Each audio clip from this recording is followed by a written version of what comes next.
गुजरात के मुख्यमंत्री नरेंद्र मोदी अपनी सरकार और बतौर मुख्यमंत्री अपने फैसलों के बारे में पहली बार विस्तार से अपनी बात रखने जा रहे हैं। जानी मानी पत्रकार मधु किश्वर ने नरेंद्र मोदी और उनकी सरकार पर रिसर्च की है। इस दौरान वो मोदी से कई बार मिली। मोदी ने मधु किश्वर से जो कुछ कैमरे पर कहा, इंडिया न्यूज आपको वही दिखाने जा रहा है।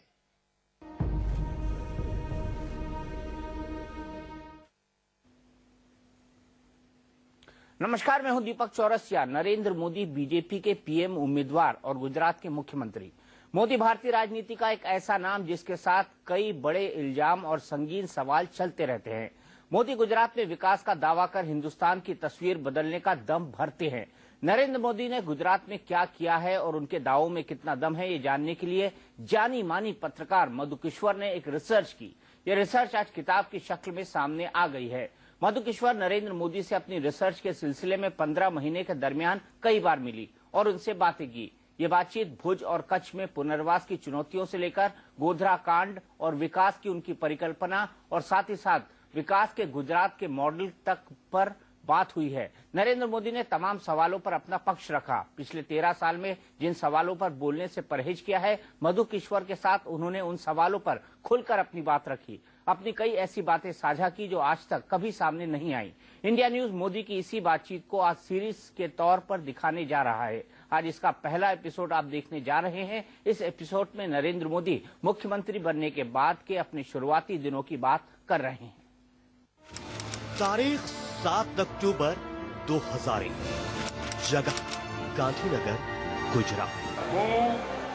नरेंद्र दामोदर दास मोदी 51 साल के नरेंद्र दामोदर दास मोदी जब गुजरात के मुख्यमंत्री के तौर पर शपथ ले रहे थे तो इतिहास की लकीरें बदल रही थी। અને હું ગુજરાત રાજ્યના મુખ્યમંત્રી તરીકેના મારા કર્તવ્યો શ્રદ્ધાપૂર્વક અને અંતઃકરણપૂર્વક બજાવીશ।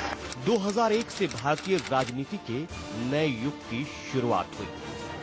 आज की तारीख में ये तस्वीरें 13 साल पुरानी हो चुकी हैं, लेकिन पिछले 13 साल के तमाम विवादों पर मोदी ने जानी मानी पत्रकार मधु किश्वर से बेबाकी के साथ बात की है। जनतानो अभिवादन दे रहा है।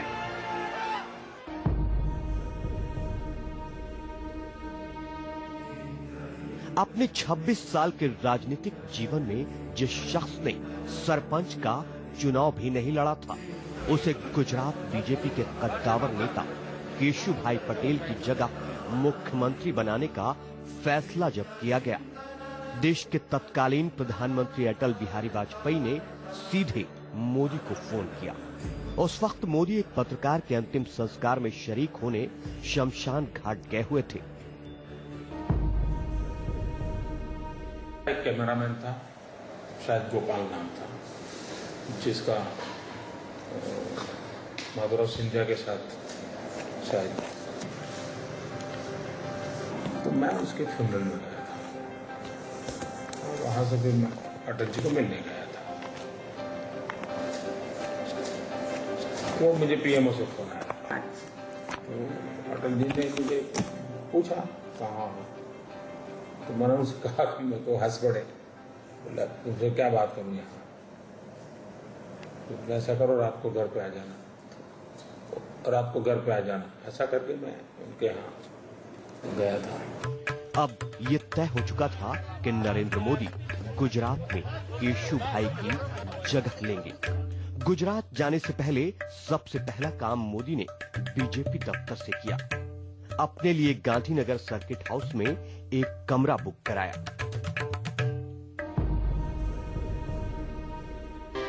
जब मैं यहाँ आना था मुझे गुजरात जाना है, तो डिक्लेयर तो नहीं हुआ था कि एमएलए मीटिंग होनी थी, उसमें कोई डिसाइड करना था। तो मैंने वहां से फोन किया पार्टी ऑफिस को। मैंने पार्टी ऑफिस को फोन करके कहा कि भाई मैं आ रहा हूं, तो मुझे कहाँ जाना है, मेरे पास कोई रहने की व्यवस्था तो है नहीं। तो बोले जैसा आप कहें। मैंने कहा मैं किसी के घर पे तो नहीं रहूंगा, आरएसएस हेडक्वार्टर पर भी नहीं जाऊंगा रहने के लिए। तो पहले मैं वहां रहता था, गांधीनगर सर्किट हाउस में आप कमरा बुक कर दीजिए ताकि सबसे मेरा मिलना भी हो जाए। फिर मैंने ये कहा कि देखिए भाई, कमरा अगर बुक करते हैं किसी एमएलए के नाम पे मत करना, क्योंकि उसमें कंसेशन होता है ना। हाँ, मैंने कहा ये मेरे नाम से होना चाहिए और फुल पेमेंट से होना चाहिए एज ए सिटीजन, मैं ऐसे ही रहूंगा वहाँ। तब तो ये भी पता नहीं था मुझे कितने दिन रुकना है, क्या करना है, मुझे प्रोसेस मालूम नहीं था। मुझे अब 6 साल के बाद आया था। लेकिन जैसे मीडिया प्रोएक्टिव होता है तो हवा तो पकड़ गई एकदम से। तो गांधीनगर में सर्किट हाउस जैसे मैं लैंड करूंगा तो पहले मैं अपनी माँ से मिलने जाऊंगा। मैं माँ के पास चला गया। 6 साल से गुजरात से दूर रहे मोदी दिल्ली से सीधा अपनी मां हीराबेन के पास पहुंचे, पैर छुए और आशीर्वाद लिया। मोदी कहते हैं कि सीधी सादी मां ने बस यही कहा, बेटा नरेंद्र, कभी भी रिश्वत न लेना। तो मैं माँ से मिलने गया, उनके पैर छू करके। तब तो ये हवा बन चुकी थी शायद मुझे अब ये काम देना है। तो उस दिन के टाइम्स ऑफ इंडिया में खबर छपी है और उसमें मेरी माँ ने कहा, बेटा कुछ भी करना, नहीं पैसे वैसे मत खाना, मत लेना। हाँ, पैसे वैसे मत खाना, किसी का बुरा मत करना। ऐसे 1-2-4 वाक्य। बेचारे को ज्यादा वो पढ़ी लिखी था नहीं, उसको ये मालूम भी नहीं होता है कि सीएम क्या होता है। वो भला सा उनका जीवन है। लेकिन ये समाज में हवा है कि भाई राजनेता है ना, कुछ न कुछ पैसे खाते हैं, सरकार में जाते हैं ना पैसे खाते हैं। ये तो है ही, हर गरीब भी मानता है। उनका ये मत करना। मां से मिलने के बाद मोदी गांधीनगर सर्किट हाउस पहुंचे। मिलने वालों की भीड़ लग गई। गांधीनगर सर्किट हाउस आ गया, लोग मिलना शुरू हो गए। एकदम से मिलना शुरू हो गए तो मैंने एक बात देखी, सब लोग जो मुझे मिले वो कह रहे, मोदी जी क्या करोगे आप, क्यों ये पद लेते हो, पार्टी तो डूब रही है, क्योंकि पार्टी की हालत बड़ी खराब है, प्रतिष्ठा नहीं है। एक बात ये बताते थे। दूसरा मुझे लोग बताते हैं, नरेंद्र भाई कुछ करो या ना करो, कम से कम शाम को खाना खाते समय बिजली मिले, इतना जरूर करना। इतनी परेशानी है गांव में, बोले बिजली शाम को नहीं मिलती है। एक दूसरी बात जो तुरंत छूती थी वो आती थी। कोई ऐसा भी कहता था, हाँ चलो अच्छा हुआ, कुछ अच्छा होगा, चलो भाई, काम समय तो बहुत कम है लेकिन पता नहीं कितना कर पाओगे, वगैरह वगैरह कंसर्न भी लोग करते थे। 7 अक्टूबर 2001 को नरेंद्र मोदी शपथ लेने के लिए राजभवन की तरफ चले। मोदी किसी महंगी कार में नहीं बल्कि नीले रंग की मारुति 800 में बैठे थे। राजभवन के रास्ते में मोदी ने महात्मा गांधी, सरदार पटेल, बाबा साहब अंबेडकर, विट्ठल भाई पटेल और रविशंकर व्यास की मूर्तियों पर रुक-रुक कर प्रार्थना की और आशीर्वाद लिया।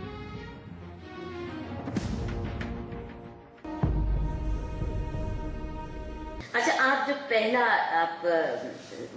ओथ लेने के बाद आप महात्मा गांधी के स्टैचू वगैरह वगैरह पे फूल अर्पित करने गए श्रद्धांजलि के लिए, तो आपकी एक काली सी छोटी सी मारुति नुमा कार थी, वो तो कभी सरकार की होती नहीं। I mean what was that story? मैंने भी वो आपकी, मैं जब मुख्यमंत्री नहीं था और बीजेपी में मैं आ चुका था और चिमन भाई पटेल मुख्यमंत्री बने, केशु भाई पटेल नंबर 2 बने। वो शपथ समारोह था, तो बाद में मिनिस्ट्री एक्सपांशन का कार्यक्रम था। बाहर जो नए मिनिस्टर बनेंगे उनके लिए गाड़ियां खड़ी थी और वो जब मिनिस्टर बनने के बाद उनको ड्राइवर आके कहने वाला था, साहब मैं आपका ड्राइवर हूँ, ये चाबी है गाड़ी की।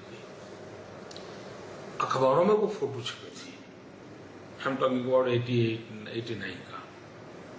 मुझे शौक लगा, मैंने कहा मैसेज अच्छा नहीं जाता है। ये कोई नई चीज नहीं है, ये सरकार का हिस्सा है, लेकिन ये भड़काने वाला मीडिया का रोल है।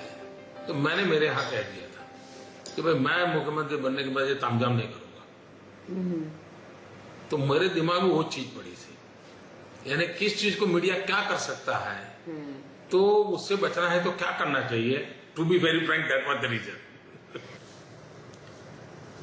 वो तो ऐसा है, मैं उस समय जब गांधीनगर आया तो मेरे पास तो कोई था नहीं, तो मैंने पार्टी को कहा भाई किसी कार्यकर्ता की गाड़ी और ड्राइवर को, ताकि मुझे कहीं जाना हो। तो उसमें वो कोई, अब तो मुझे याद है, लेकिन वो पार्टी ने किसी की गाड़ी मेरे यहाँ भेजी होगी।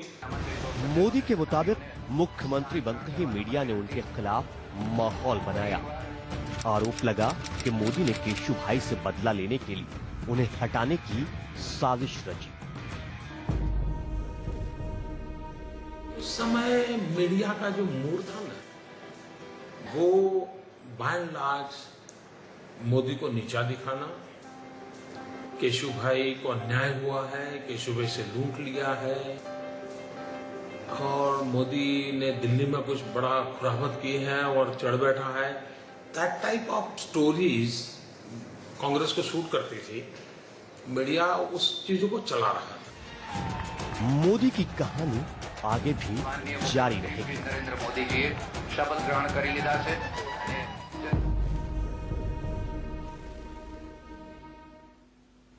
तो नरेंद्र मोदी इस तरह से गुजरात के मुख्यमंत्री बने। हम आगे बढ़े, इससे पहले आपका परिचय मधुकेश्वर से करवा दे। जानी मानी पत्रकार हैं जिन्होंने नरेंद्र मोदी से खास बातचीत की है और रिसर्च भी किया है। मधु, इंडिया न्यूज पर आपका बहुत बहुत स्वागत है। आपने इतना लंबा रिसर्च किया है, लेकिन मेरा सवाल आपसे ये है कि 11 साल बाद ये रिसर्च की जरूरत आपको क्यों महसूस हुई, और चुनाव के ठीक पहले किताब लेकर आना उस पर, इन दोनों के पीछे क्या सोच थी?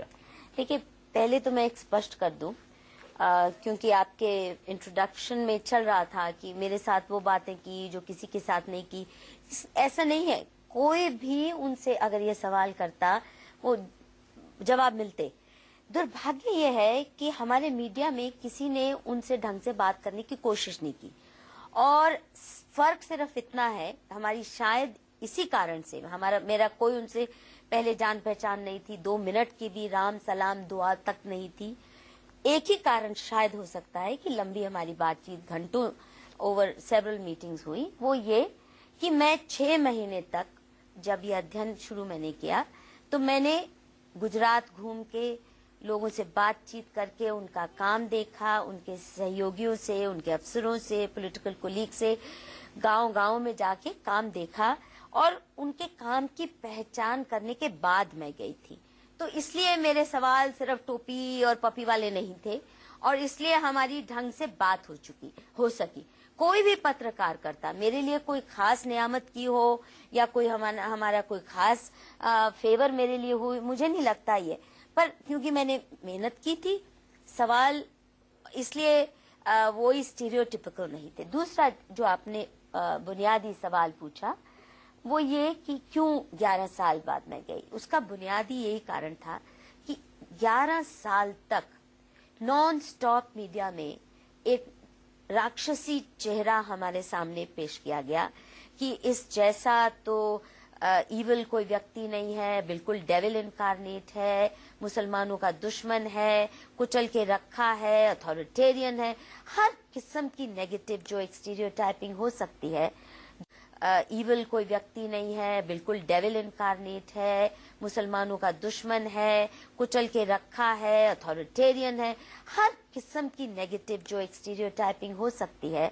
11 साल तक सुन सुन के कान पकने लगे, और फिर मुझे ये भी हैरत हुई क्योंकि मैंने बहुत से दंगों की तहकीकात की थी, 1984, मुंबई दंगे, मेरठ, मल्याणा, जम्मू वगैरह वगैरह, और हैरत होती थी कि जो लोग उनके ऊपर आरोप लगा रहे हैं, चाहे वो एनजीओज, टीस्टा सेटलवाड वगैरह, या ये सब कांग्रेस के सहयोगी एनजीओज थे, और एक ही दंगे को लेके कैसे क्यों चिपक गए। एक पूरा प्रोफेशनल एनजीओज की जैसे कतार खड़ी हो गई, पूरी फौज खड़ी हो गई, जिसका काम ही था सुबह से शाम नए आरोप लगाना, घसीटना। तो मुझे हैरत हुई कि इतने दंगे हुए कांग्रेस के प्रशासन में। ये तो एक दंगा हुआ बीजेपी के, उससे पहले गुजरात में कांग्रेस के शासन में सैकड़ों दंगे हुए थे, महीनों तक चलते थे। सबको भुला के, 84 को भुला के, असम के दंगे को भुला के, मेरठ को भुला के, जमशेदपुर को, सबको भुला के किसी चीफ मिनिस्टर को ऐसे सताया नहीं गया जिस तरह से एक नरेंद्र मोदी के पीछे क्यों पड़ गए हैं और इसको इतनी बड़ी इंटरनेशनल मुहिम क्यों बनाई है। क्या वाकई ये राक्षस है?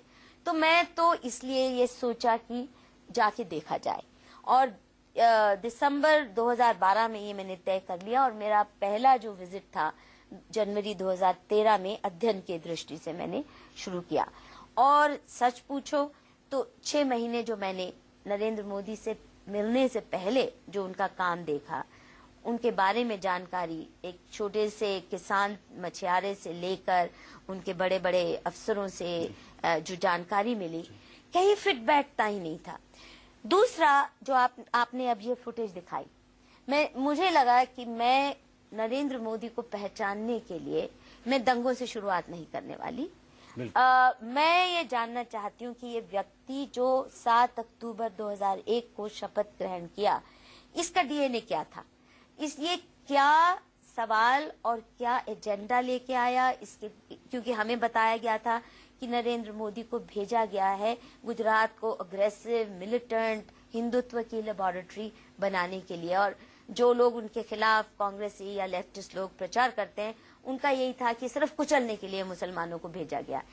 फिर तो इसलिए मैंने ये तय किया कि मैं पहले समझूं कि नरेंद्र मोदी क्या चीज है, क्या लेके आए प्रोग्राम, और तभी आप देखेंगे उनकी पहले अक्टूबर 7 में क्या उन्होंने कहा, क्या प्रेस कॉन्फ्रेंस दी। मैंने दर्जनों स्पीचेस तब से, और ये 4 महीने का जो अध्ययन मुझे समझाया कि इस आदमी का डीएनए क्या है। डीएनए क्या, यही आपने कहा ना, पहली स्पीच और उनका पहला संदेश, यही हम देखेंगे इस ब्रेक के बाद।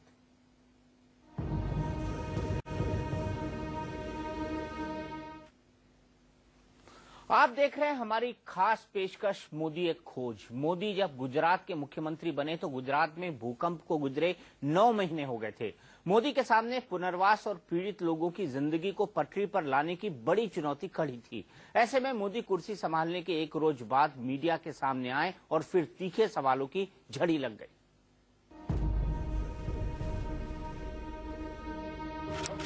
तारीख 10 अक्टूबर 2001। હજુ નરેન્દ્ર મોદી અને મુખ્યમંત્રી આમ કઈ શબ્દો બંધ બેસતા નથી। मोदी ने गुजरात की जनता के नाम बतौर मुख्यमंत्री पहला संदेश दिया। આપ સૌની શુભેચ્છાઓથી, આપની લાગણીથી જરૂર આ કર્તવ્યને પૂર્ણ કરવામાં હું યશસ્વી થઈશ એવી પૂરી શ્રદ્ધા સાથે હું આપની પાસે આવ્યો છું। હું આપ સૌને સ્પષ્ટ સંકેત જ નહીં, વિશ્વાસ આપવા માંગુ છું કે શાસનની છબી સંપૂર્ણ સાફ સુથરી રહેશે। અમારી મૂળભૂત ચિંતા ભૂકંપ પીડિત પરિવારોના ગુણાત્મક પુનર્વસનની રહેવાની છે।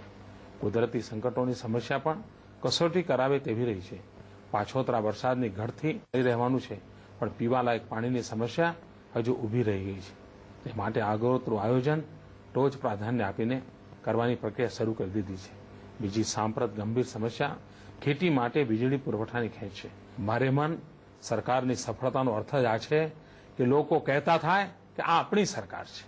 હવે વિકાસના અભિયાનની બાગડોર 5 કરોડની વિરાટ ગુજરાત શક્તિ સંભાળશે। શાસનનું નેતૃત્વ તો તેનું પ્રેરક બનશે। तब मोदी आज जैसे दहाड़ते नहीं थे। देश की तिजोरी पर मैं किसी का पंजा नहीं पड़ने दूंगा।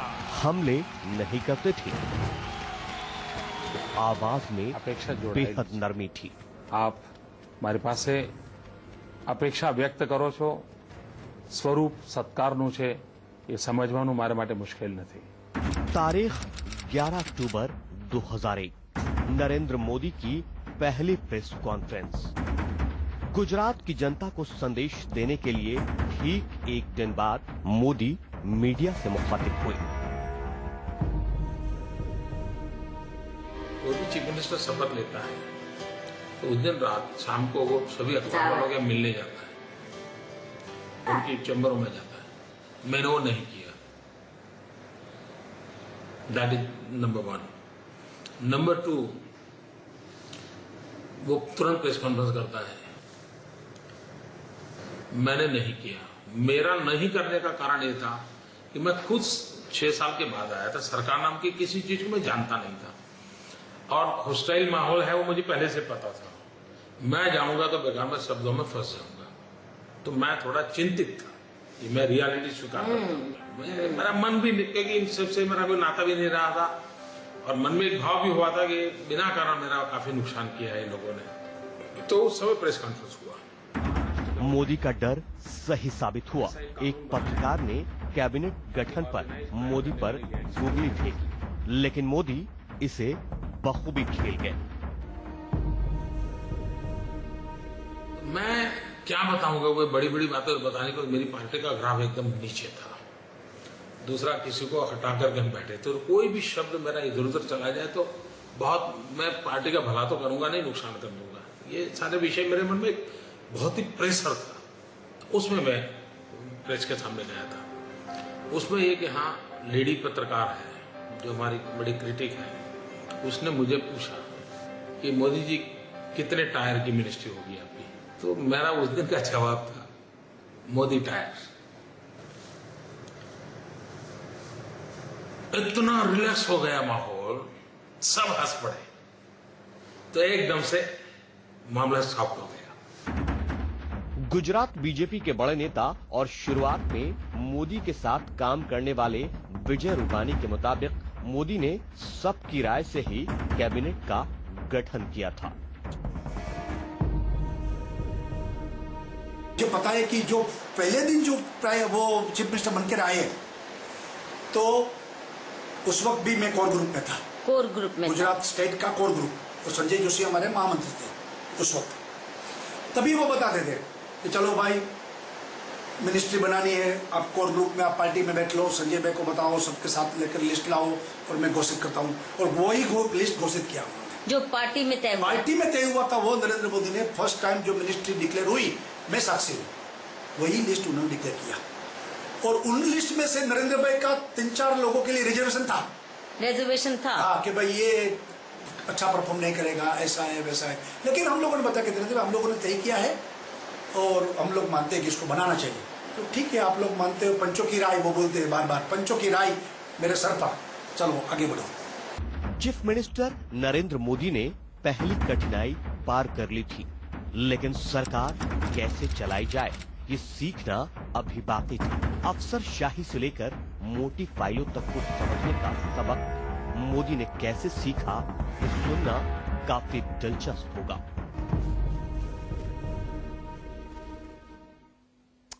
तो मधु, आपने 15 महीने तक मोदी पर रिसर्च की है, उनको तमाम पहलुओं से जानने की कोशिश की है। हमें ब्रेक पे जाना है, एक छोटा सा जवाब चाहेंगे। क्या मोदी इतने लोकतांत्रिक हैं कि सरकार में और कैबिनेट के फैसले वो राय मशविरे से किया है उन्होंने? देखिए, सबसे पहले ये कंप्लीट नहीं हुई है, this is work in progress, और अभी बहुत कुछ, एक तो किताब आई है मेरी, मोदी मुस्लिम्स एंड मीडिया, पर अभी ये मुझे लगता है जस्ट स्क्रैच द सर्फेस। दूसरा, आप अगर मोदी की मत सुने, उनके अफसरों से पूछें, उनके जो क्लोज कॉलीग से पूछें, तो एक बात सभी इस बात की गवाही देते हैं कि he is essentially a team player. कभी भी थोपने का फैसला नहीं, डिसीजन मेकिंग प्रोसेस बहुत ही जनतांत्रिक होता है।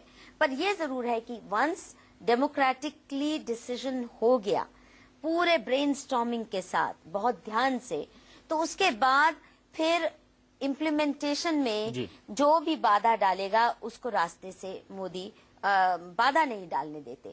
तो जो आदतें बिगड़ी होती हैं कुछ लोगों की, पॉलिटिशियंस की भी, कि पर्सनल वेस्टेड इंटरेस्ट की वजह से रोकना या ब्यूरोक्रेट को तंग करना, वो नहीं होने देते।